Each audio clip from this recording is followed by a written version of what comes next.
just want to let you guys know this episode is sponsored by BetterHelp. If you need to talk to a licensed therapist, be sure to visit BetterHelp.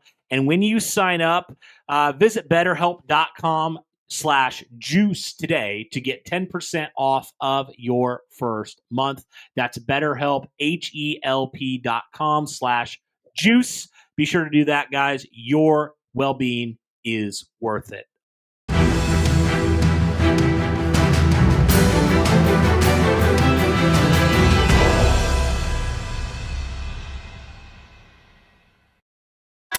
What's going on, Colts Nation? Welcome back to another episode of Bring the Juice. Guys, excluding the Indianapolis Colts final pick here at 234, the Indianapolis Colts draft class has almost been officially complete, and we are going to now recap the Indianapolis Colts draft class of 2025, like I said, excluding the 7th round pick here, because we have to get out of here before that pick comes in. So with the 14th pick in the first round, the Indianapolis Colts selected Tyler Warren. Second round pick, the Indianapolis Colts selected JT Tuimoloau, edge out of Ohio State. With their third round pick, they selected Justin Wally, cornerback from Minnesota. Fourth round pick, Jalen Travis, tackle out of Iowa State. Fifth round pick was DJ Giddens, running back out of Kansas State. And 2 6th-round picks included Riley Leonard, quarterback out of Notre Dame, and then Tim Smith, defensive tackle out of Alabama. Your overall perspective of this draft class so far? I love the first 2 picks. Pick 3 was a little bit puzzling. I liked pick 4 and I liked pick 5. I'm kind of meh on pick 6, round 6 there. I'm not really like a huge fan of those guys. But, yeah, regardless, though, you did fill some positions of need. You filled the most obvious one on your team with Tyler Warren. We've talked about it to death, over 100 catches, over 1,000 yards last year, was a huge, reliable weapon, had more catches in a single game than your leading tight end last year. So that's a major upgrade there, a massive need for the Indianapolis Colts. And then when you go back into the second round and you go get JT out of Ohio State, that definitely fills an edge need long term. And he's a guy that was very productive last year at Ohio State, a captain, a leader on that defense.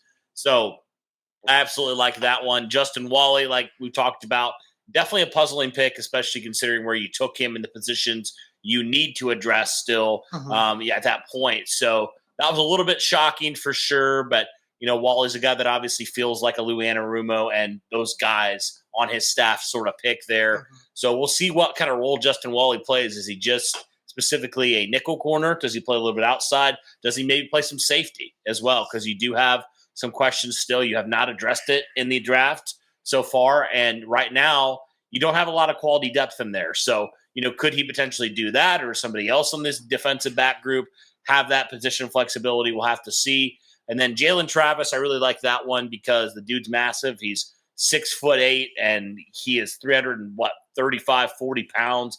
He's a massive human. He's got long arms, giant hands. Like, he's just like a mountain of a man sort of pick here. And also very explosive and very athletic as well. So, I like that one as a potential swing tackle. Again, last year, Derek, at Iowa State, played left tackle, didn't allow a single sack, was in the mid-80s in terms of pass block grade, only allowed, I think, 4 pressures last year in total. So I think he's a kid that slots in right now, right away, as that potential swing tackle competing with Blake Freeland for that position. And I think long-term he could be your right tackle of the future. And then when you're looking as well in round 5, DJ Giddens, I think he has potential to help you out on offense. While, he's not going to see a ton of snaps, I mean, he's definitely got some upside. The explosion's off the charts. He's definitely got a lot of good patience, very Marlon Mack-esque in those ways. The footwork's phenomenal. The vision's phenomenal. This breakaway speed, phenomenal. So DJ Giddens a good guy. And actually, Derek, he injured his wrist really early on into the season last year for Kansas State. And he felt like that really hindered him in terms of his pass protection. That was kind of his biggest issue, right, last year was the pass pro, but he feels like he's going to improve greatly in that area with having that offseason surgery he had in the spring. So hopefully that does, but that's kind of his biggest issue there. But certainly from an explosion standpoint, you kind of foam at the mouth a little bit on like what Shane Steichen could do and the ways that he could use him and just tap into that explosiveness a lot. So yeah, I liked all those picks. And then Riley Leonard, I mean, I didn't love it, but I understood it to the point of you need another quarterback there to compete with for that third quarterback spot there. So I would understand that. I don't love it. I think there's some other guys, other positions I'd like to see the Colts address there. And then Tim Smith, I mean, you get another interior defensive lineman, which you absolutely need. We'll have to see does Tim Smith factor in or not, because there still is a need behind Buckner and Stewart. So, yeah, overall, I really like some of these picks. A couple picks I'm not really sure on yet, to be completely honest with you. But again, we only know what we know from what other people have said, the work that other people have put in.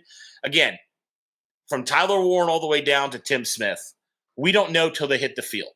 We don't know till they do or do not make the final 53-man before we can make a sound judgment on these guys. Yeah. But I think on the whole, I really did like this draft for the Indianapolis Colts, especially rounds 1 and 2. I think those were two of the biggest needs that you talk about. But one thing I wish the Colts would have done, I guess a couple things. I wish they would have addressed the trenches a little bit more earlier. And then I wish they would have addressed the linebacker position a little bit more, like at all, actually. They didn't address it really in the first 6 rounds. And so that's just kind of a little puzzling to me, especially considering Jalen Carlisle, while he did play well in spurts. I mean, Derek, he wasn't a full-time starter last year, and he's still new to the position. He's still learning the position, right? So, I mean, I understand they can be behind him, but I really thought they were going to bring in some sort of competition for him. Again, there's still some guys out there like Isaiah Simmons, for example, that people have talked about. That could make some sense there for them if they chose to go that route. But regardless, I think you need to bring in some sort of competition there at that weak side linebacker position to pair alongside Zaire Franklin. Even if it is Jalen Carlisle, I just don't want to hand him that position. So we'll have to see on that. But yeah, I definitely was shocked the Colts did not address those positions. And again, we got an answer, I think, a little bit on how the Colts view Matt Gonsalves long-term. It looks like they think him more of a guard at this point. We'll have to see. Maybe a guy like Jalen Travis could have some position flexibility down to guard. I'm not entirely sure he'd be a massive guard for sure, but he certainly could do it athletically. But yeah, I mean, on the whole, I think the Colts addressed a lot of their needs. There were still a few needs they didn't address that I would have liked to see them address. But again, you got free agency. You still got some cap room to make it happen. So I'll definitely be fascinated to see after this draft is over in the next coming weeks. Do the Colts go out and do they address a couple of these positions from a depth standpoint and potentially another starter or two? So I'll be very fascinated in that way. What's going on, everybody? Just wanted to say this show is sponsored by BetterHelp. Guys, everyone wants to try to take care of their bodies and do the best that they can to help take care of themselves. But that also starts with your mind as well. Your mental health is just as important as your physical health. And of course, when you're doing potential therapy, in-person therapy can cost anywhere up to $100 to $250 per session, guys. That number can add up very quickly. But with BetterHelp, you can save on average up to 50% per session. With BetterHelp, you can pay a flat fee for weekly sessions, which can help you save on costs and time as well. Therapy should feel accessible, guys, not a luxury. You should be able to talk to someone the way you want to, when you want to. With online therapy, you can get quality care at a price that makes sense for you. Regardless, guys, if you have ever been in therapy or not, it is important to be able to get everyday stresses and sometimes even traumas that we experience off our chest and be able to talk to someone and go through those stresses. Your mental health is super important. We're all dealing with something. So take advantage and be able to get ahead of what might be bothering you.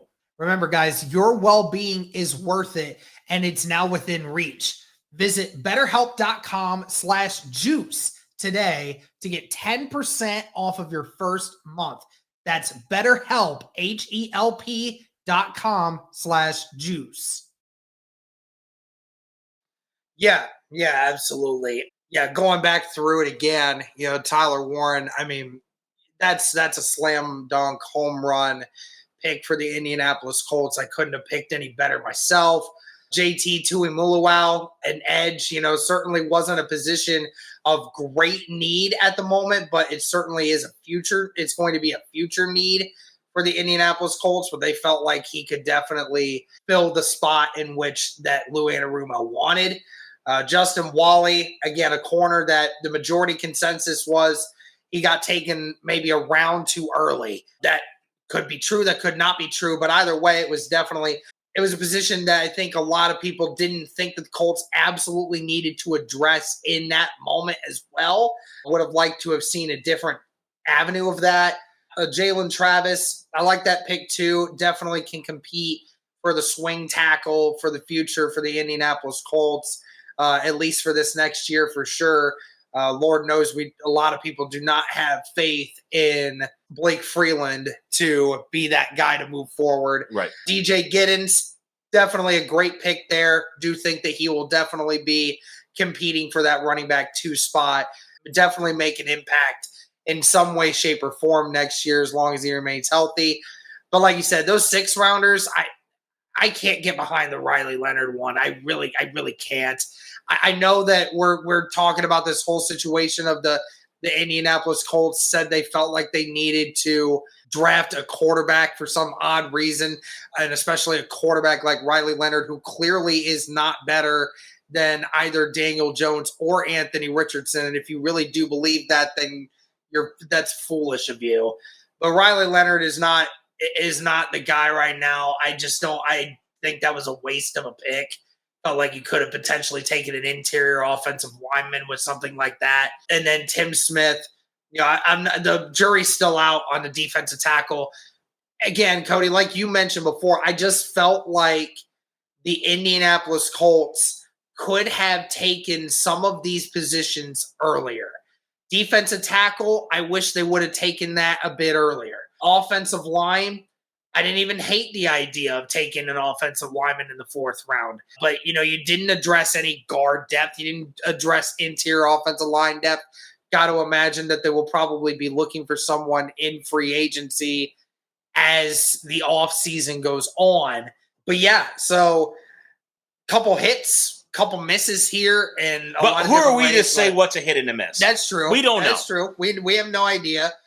Some of these guys can really pan out. Maybe Tim Smith is a great run-stopping defensive tackle, and maybe Wally, does a lot of great things for you, no doubt.